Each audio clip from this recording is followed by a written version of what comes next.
a little wide. Skinny it up a little bit.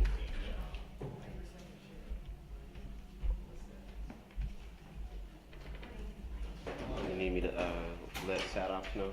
I texted Greg. I'll text Harold too.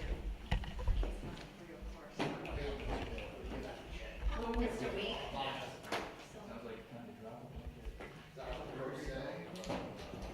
Give me a list.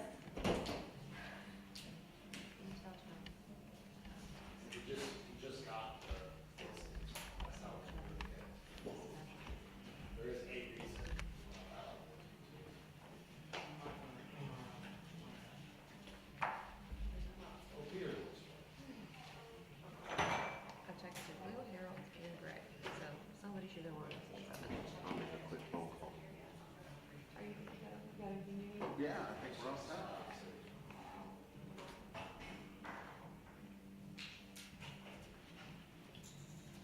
Hey, this is Tristan. How's it going? I was checking to see if you can see the courtroom on FCN 7. Excellent. All right. Just making sure. Thank you very much. Wait. Can you get audio? Can you hear? You should be hearing like a little bit from channel 1, and you should be hearing this from channel 2. Excellent. Thank you so much. Bye-bye. We're good to go. Chris. G2G. Shout out to Action. No, channel 4 for the sport. Yeah. Totally clutch. Maybe I should like keep one on deck next time.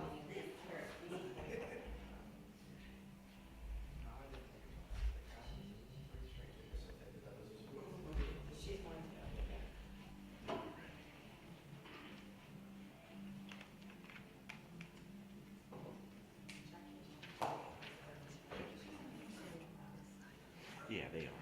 Most likely.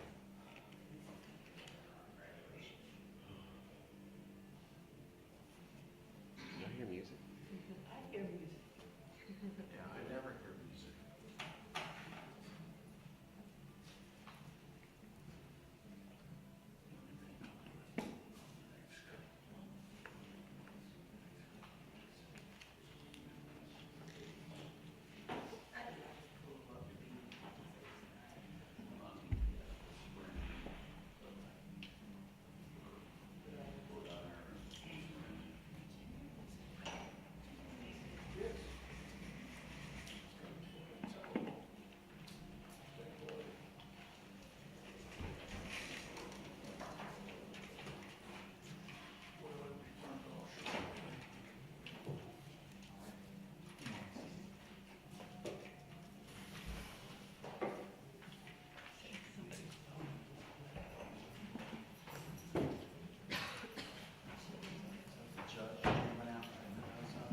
Has to be. We're going over and did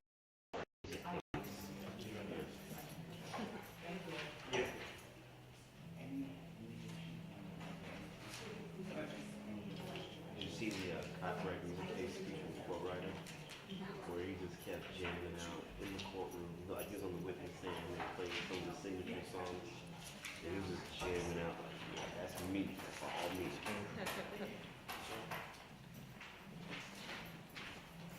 I think it was like an 18-year-old or so.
Not yet. Not yet.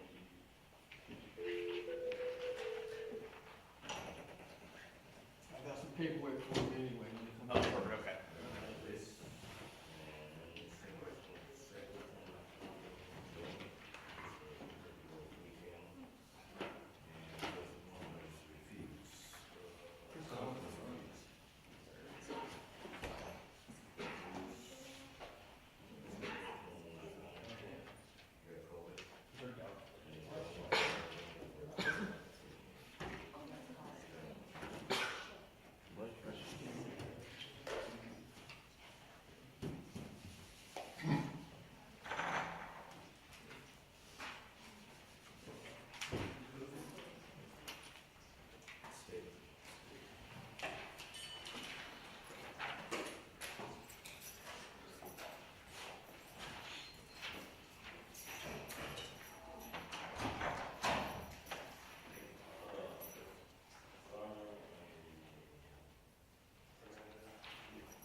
Shocking.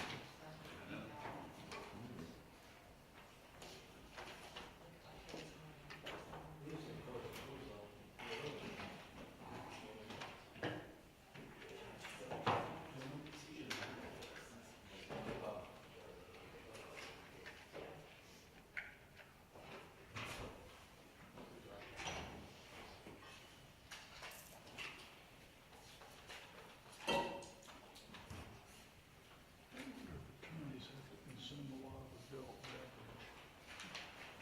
I'm just wondering if they have to take a bar exam.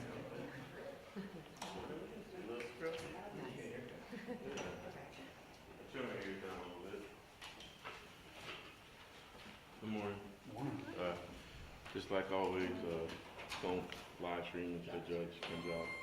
Oop, never mind. All rise. Third Court Division B is now in session. All the judges are plenty packed presiding. And no cell phone blocking the court session. You may be seated.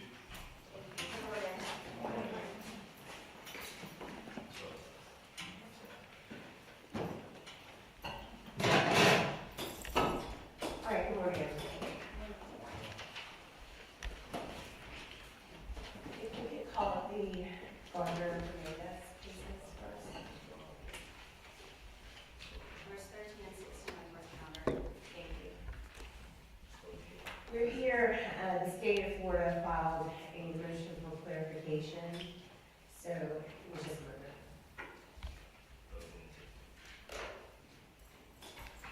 I've reviewed the state's motion for clarification, Ms. Rodney.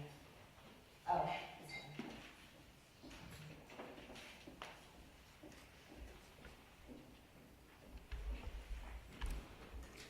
As a housekeeping matter, I have a feeling what you're about to say, but we also filed a response. I don't know if you saw that. I did see that.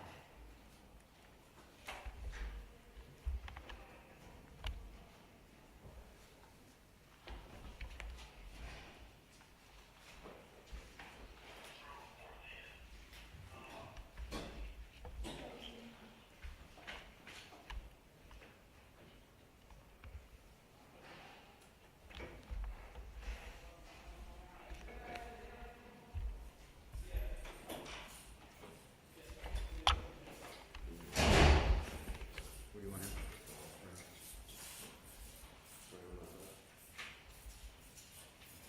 Can you just go ahead and have a seat? Or do you need to write by you? No, he can have a seat. Okay.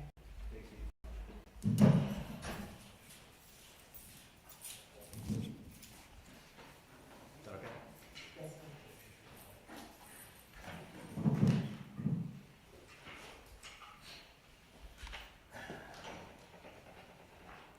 You want Ms. Gardner to sit too? Should we find a spot for her, or were you just trying to Sure. separate? If you could, she can go ahead and be seated. I really need to just talk to the lawyers.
All right, good morning to you all. You all will place your appearances on the record, please. Good morning, Your Honor. My name is Jesse Dreiser. I represent Mario Fernandez. Good morning, I'm Patrick Curry, on behalf of Shannon Burr. All right, thank you. Good morning to you all. We are here, the state had filed a motion for clarification, and Ms. Mizrahi. We did, Your Honor, that occurred to the state, just kind of out of nowhere, that in an effort to save time, it may be appropriate to file this motion because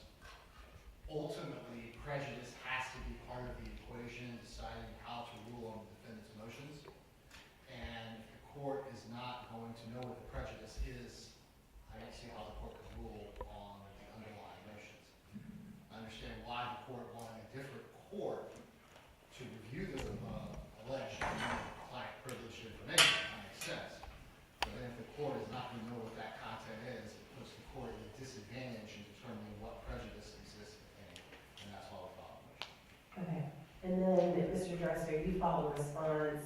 Mr. Curdy, you did not file any type of response. We did not, but we opposed the state's motion, Your Honor. All right, and so, Mr. Dreiser, I enjoyed reading the whole last hearing almost. I thought we had an agreement, and I'm gonna start just first with Fernandez, okay? Which is, my understanding was that the state of Florida, in the pleadings, Mr. Dreiser, I always thought it was one, but you're saying it's two, and I'm not sure what the second one is, but. It's two. One was sort of the feature of what the state and I had talked about, but as we. It was called confidential communication, is my, Okay, so there's both of them are. both attachments are called confidential communications. What had happened was, in discovery, we had learned, the state had always acknowledged they were in receipt and had both of those, and had looked at one, intended on using it, had looked at the other, or had been made apprised of the other, did not intend on using it, but it was in their possession. We learned that in discovery, both of those attachments labeled confidential communications, one had a typo, it was confidential communications, just an extra O. And they were emailed directly from Lindsay Butler to Ms. Stifler, and there was text messages and communications about those documents. Those are part of all of the other emails that they just say they have not seen, but they uploaded to Next Point, and we learned that they had access to really the entire time. Even Ms. Butler had access to them. Okay. So those are the two that are the documents. And I'm not sure if this is what you want me to respond to, but I find this motion ironic that at the last hearing, I suggested to this court, you could do everything to avoid this issue if that's what the state wanted. I even waived any kind of recusal argument that you would see. What we are arguing is confidential communications, attorney-client privilege stuff, and the state didn't want to do it that way then. The court didn't want to do it that way, which I was fine with. I understand why the court did it the way you had done it, and I just want to say, you had told us back in December what your plan was, and you have never deviated from that in chambers. From the moment we filed our motion, you said, this is what I'm thinking I'm going to do. You've reiterated that at almost every pretrial. So for the state to come in today and say, just kind of out of nowhere, we thought of this, I don't find that to be a credible argument, because they've had months to think about the procedure. And then at the last court date, you could not have been more crystal clear with us. You said, we have 2 documents. Do we have an agreement as to how we're going to proceed? I mean, you were baiting us to give you alternative suggestions or tell you that we aren't in agreement so we could iron it out. And it could not have been more clear as to what you wanted Judge Foster to do. And even, you may not know this, but when we got to the Judge Foster turnover, is really what I would call it, it wasn't really a hearing. Judge Foster we had prepared just the 2 documents, and we had done blackout copies and regular copies for the court. And the order, Judge Day's order, was somewhat unclear as to whether the emails, I think it was the emails that referenced the documents, but the state was like, you should read all the emails. So I ran back to my office, I blacked out all of the emails. All what emails? All 60-something emails, because I thought we had agreed on just the 2, but Judge Foster is now reviewing all of the confidential communications, all of the emails, and the 2 documents, really, which wasn't, I didn't have any objection to that. That's what the state wanted. I figured, let's get it over with. Let's move this case forward. But even, I thought at that hearing, we kind of got put on short notice as to what the state wanted. But either way, we complied. And then shortly after that, Mr. Mizrahi reached out and said, we want Judge Foster to review everything. And most importantly, and Mr. Crody and I both agree on, I don't think Judge Foster has jurisdiction to make a ruling in this case. He's not a circuit court. He was appointed as a special master to review documents, not to make decisions in the Fernandez-Gardner case. And I think that's important. Let me stop you there. Yes, so, from my understanding, I always thought and I'm just sticking with Fernandez, Mr. Pruitt, just bear with me, okay? Yes, Your Honor. All right. Does the state believe that, I thought we were very narrow, in what Judge Foster was actually gonna review. And I thought the state was indicating through your last response, and the reason why I asked him to review just those things is that the state, there wouldn't be any need for Judge Foster to make any type of prejudice finding, or, because the state was saying you did not have access. The state was agreeing that these two documents you have had access to, that your alternative view is that it is evidence, it is not attorney-client privilege. So, Correct, but in analyzing both defendants' motions, I know we're trying just to stick with Mr. Fernandez, the allegations are not just about those two items that the state is, so. let's stick with Fernandez for now. I've got a different set of questions, because when I did the initial order, I didn't have, Ms. Gardner's motion and what was going on, and I'm maybe. But even, I'm sorry, even asking Mr. Fernandez, the allegations are the improper handling of alleged attorney-client privilege, even if unseen by the state of Florida, rises to a level that the court should remove the state of the attorney's office from the case. That's in Fernandez's motion. So the prejudice has to be part of that. And I just, Well, these documents, these two things labeled, I thought the state of Florida was saying, this is evidence. So, That's true.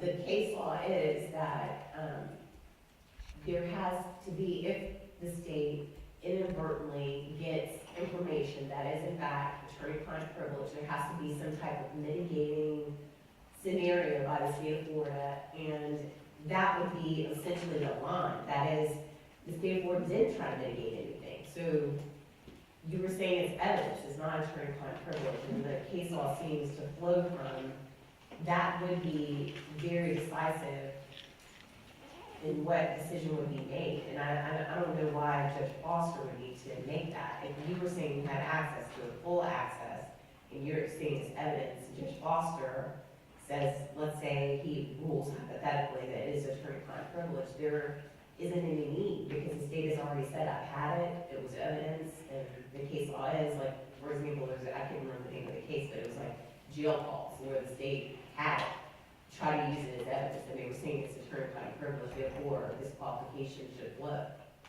Okay. right? No, I agree that although case law may indicate as to those jail calls, I believe in this particular case with this particular facts, prejudice has to be part of it. Because even if these are potentially attorney-client privilege, the contents of what was looked at are not communications between a lawyer and a client, like a jail call would be. So I don't think that just because Judge Foster rules that it's attorney-client privilege that the case law applies. I disagree. Because the content matters. It matters as to the two documents we saw, but the allegations that the defense has made goes beyond that.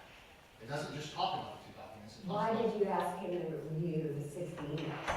because it's part of the defense motion.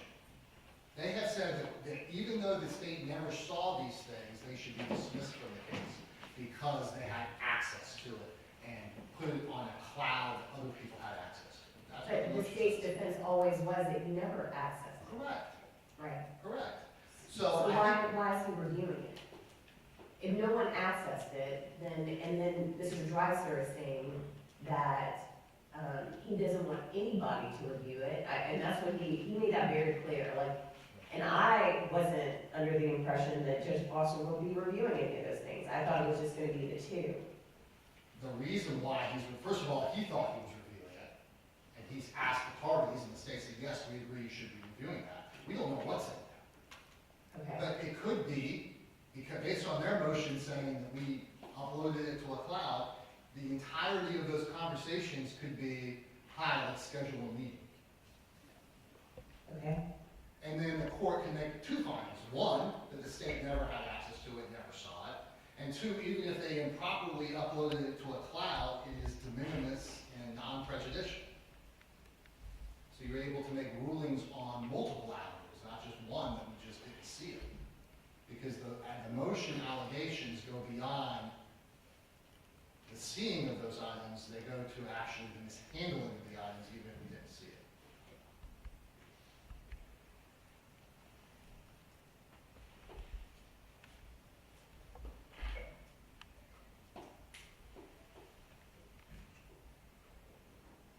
What's your response to Mr. Dreiser's, that he doesn't have jurisdiction to rule on the disqualification motion? Well, I agree, that's why I filed the motion. I think that we need an order to give him that jurisdiction.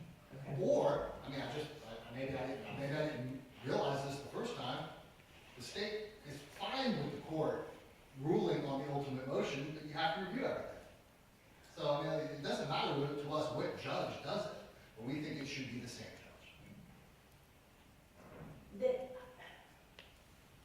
This is very different than like a civil case, when a court would normally review attorney-client privilege and the problem is a civil court doesn't have any type of sentencing power. I potentially would have sentencing power in this case, and, you know, that's why. Well, we understand why, I mean, you know, we obviously have no objection to that, and it makes perfect sense. The defense is willing to waive it, I mean, we have no problem. All right. The whole point of the state's motion is that it seems impossible for one court to rule on what the defense has filed without some knowledge, without full knowledge, not even some, full knowledge of what the contents of the communication was for. Mr. Dreiser, do you have anything else to add? I would like to add that this is just yet another example of the state of Florida not following the procedures that are set forth either by agreement or court order in this case. This whole entire issue stems from an agreement that the state and I made at a pretrial hearing before my client was even arrested to make sure that our attorney-client privilege information would not be looked at. And then it got looked at. And access... You know, I'm going to check this right now. I mean, this is not about the merits of the particular items. I'm not going to do that. Not check. Well, I just,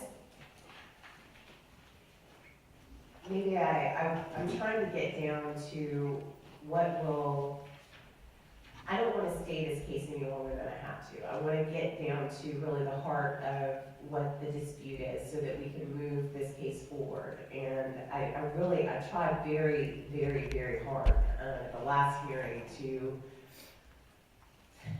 narrow the issues for Judge Foster.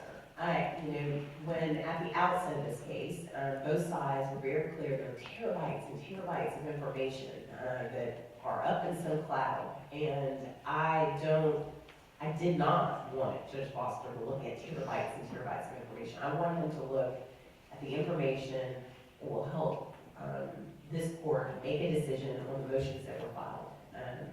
So let me ask you this, Mr. Dreiser. What do you have to say? Like, I initially thought it was to have you agree to the 60 emails for Judge Foster to look at. I was put in a scenario where it did appear he thought he was supposed to be looking at them. I think what he was supposed to be looking at is the attachments with the corresponding emails to those attachments. But I figured he was a special master, not making the ultimate ruling, not going to share these with anybody else. So my client authorized me to give all of the emails unredacted to Judge Foster's review. And remember, and I'll move on from my historical gripe with this case, but I will say many times up until now, they have suggested that the 67 emails that they've never seen, they're privileged. They're communications directly between me and my client and back and forth. And now, well, maybe they're not privileged. Maybe they're just scheduling. The state just keeps moving the goalposts, and they're saying, you know, you need to review them to determine the weight of the prejudice. It's prejudice. They have my communications. Everyone had them. They were accessed, or they had access to them. That's not even in dispute. Ms. Butler had access to them. everyone that was on NextPoint had access to them. They were all on NextPoint. And then it's just the 2 documents that they claim they have. I don't think, once you review Judge Foster's order, which perhaps we should hold this ruling until, I'm not exactly sure what it's going to look like. I assume it's going to be a privilege law. It's going to say this date, this time, this email, privileged. This date, this time, email, privileged, not privileged, whatever he finds. And then, at that point, it may be very obvious to you whether you can or can't make the determinations in this ruling. I see no reason with that information alone that you would not be able to make a ruling. What I was really looking for and hopeful is that Judge Foster would review. He would determine if it's privileged, not privileged. Then I would be able to look at the metadata. That is, whether the state of Florida accessed certain files, whether the state of Florida, anyone accessed those files. If the state of Florida didn't, prejudice to me doesn't really matter all that much, but you're saying it does. Well, I agree, it doesn't matter as much. That's totally clear. If we didn't see it, obviously prejudice doesn't matter as much. But when you go to the defense motions, it does. Because they're alleging it doesn't matter if they saw it or not. Their motions say, You're just saying this people, that it got uploaded to correct, second. because we uploaded it to the cloud, I think at that point, the nature of it, the court can make 2 rulings. 1, the state never saw it, therefore there's no prejudice. 2, even if they did see it and mishandle it and it was up in the cloud, that it is de minimis and non-prejudicial. Okay. And there are 2 elements, though, that the court is going to be faced with. There is a case law that suggests what the standard is to dismiss just the ASA, where ASA is handling the case. So the court saying, well, Ms. Stifler was in possession of this. Emails went to Ms. Stifler. I'm going to remove Ms. Stifler and anybody that she worked with or shared that information at the time, but I'm not going to remove the entire office. That's one finding the court's going to have to make. The second layer is whether we dismiss the entire 4th Judicial Circuit and assign a new prosecutor, depending on how widespread that is. So I agree with the state that you have to know about access and what each person received, but it's a little bit more fine-tuned than that because there's kind of 2 inquiries per the case law.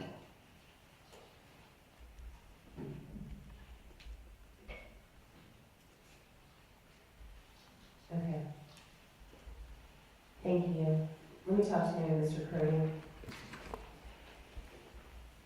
On the Gardner case, I had a different set of questions. Yes. When I reviewed and then amended the request for the special master to review, to me, your motion exposed more. The way I remember it is that there were devices. There was a Google Cloud, there's an iCloud, there were Google devices, there are iPhones that were then search warrants were served on that, not given to the taint, team. And then there was an email from one of the officers to Ms. Stifler, I believe, asking whether this was like attorney-client privilege. Is that correct? There were multiple communications with Ms. Stifler about whether or not things were attorney-client privilege.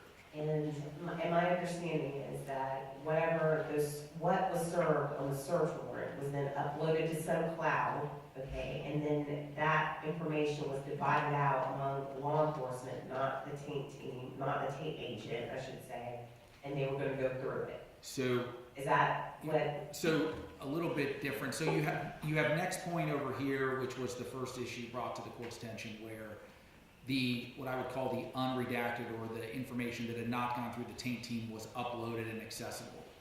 Separately, in February of 2023, after the agreement to use a taint team was agreed upon by all parties, the state went out and executed search warrants on Google and Apple for cloud data associated with the accounts that were linked to those devices. Those returns were then given to law enforcement, who began reviewing them Without the taint. without any involvement of the taint agent. And the one that, well, we know that they were both reviewed. The one that we find to be most egregious is they took her text messages or iCloud text messages, or iMessages that come in the form of an Excel spreadsheet, and the law enforcement team emailed them around, divided them up, and said start reviewing. How many emails was this? How many text messages? Yeah, text messages or whatever this is. Hundreds of thousands. Okay, and you're claiming that would be attorney-client privilege, There- or just some of them? Some of them are, and we know that some attorney, at least messages between Ms. Gardner and her attorneys were reviewed by the law enforcement team. And there was also some kind of call between your client and Hancock's, is that right? Yeah, there was a recorded phone call. Where did that come from? So we found that on the data from my client's iCloud. And that was something that we found. And we do not have any information based on the depositions that was reviewed by a member of the law enforcement team. But I'll be honest with Your Honor, we are still finding more attorney-client communications up to this day. I mean, there's just, as we discussed, there are terabytes and terabytes, there are hundreds of thousands of messages. We've been sorting them. Not all of them can be clearly identified by phone numbers and things of that What nature. did you give Judge Foster? We gave Judge Foster that call, some text messages and some emails that we were identified between Ms. Gardner and her attorneys. I do want to tell the court that the access issue is only part of our motion.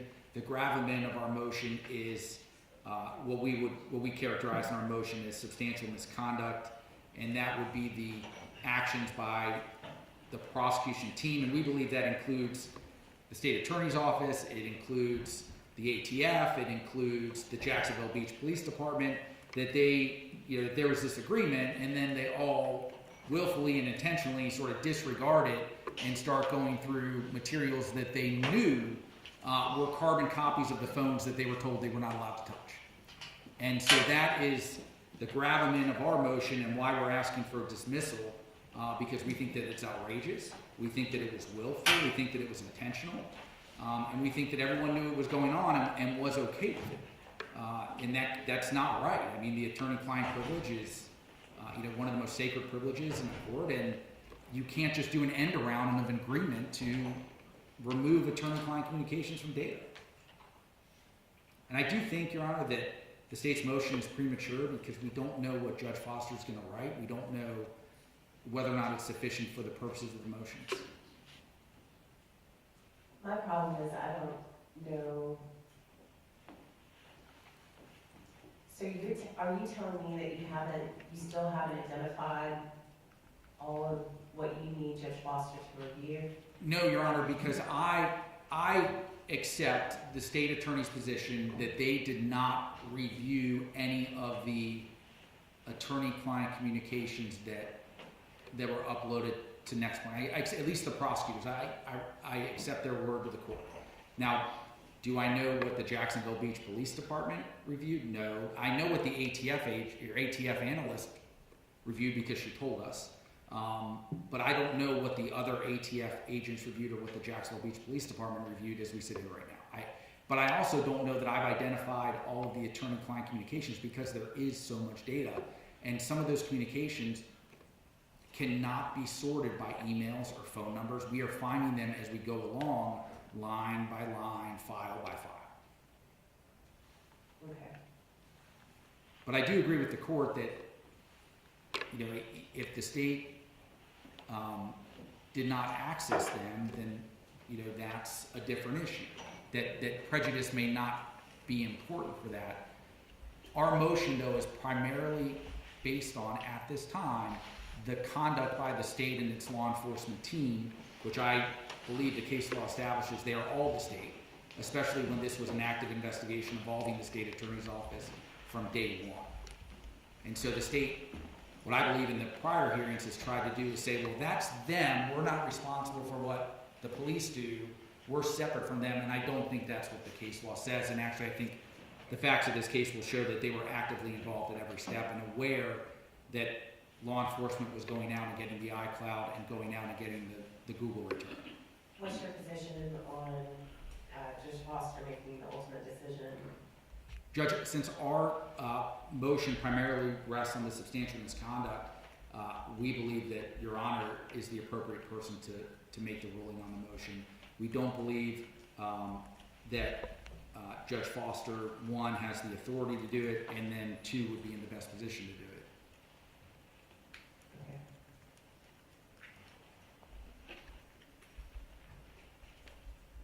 Is there anything you want to add, Mr. Mizrahi? I'm not going to respond to the entire argument that was made with regard to the ultimate decision in this case, which is what I mostly heard there, other than to say that's exactly why the court would be in an impossible position to rule. It's because of everything you just said.